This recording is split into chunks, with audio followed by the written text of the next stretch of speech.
Со аплауз на пратениците од опозицијата беше соопштена веста дека се констатира оставката на премиерот Заев.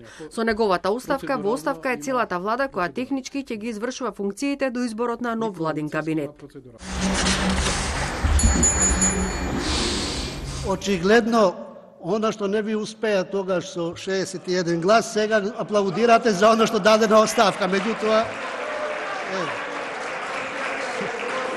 Предходно процедурално реагираше ВМРО-ДПМН, повикувајќи се на членот 93 од Уставот, побараа седницата да продолжи со пратенички прашања. Денеска имате закажано, председателе, благодарам.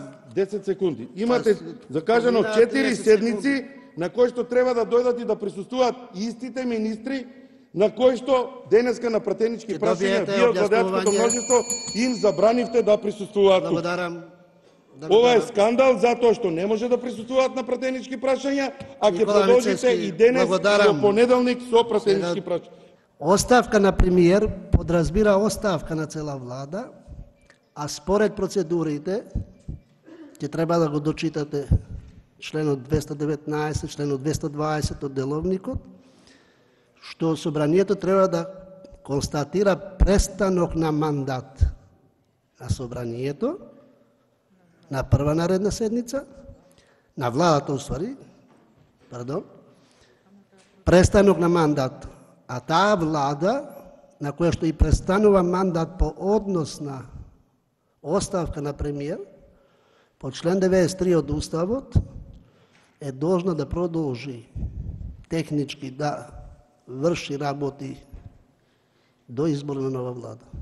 Со оставката почнуваат да течат роковите за избор на нова влада. Претседателот на државата е должен во рок од 10 дена да го довери мандатот на партијата, односно партиите кои имаат мнозинство во собранието. Во конкретниот случај, најверојатно тоа ќе биде лидерот на СДСМ Димитар Ковачевски.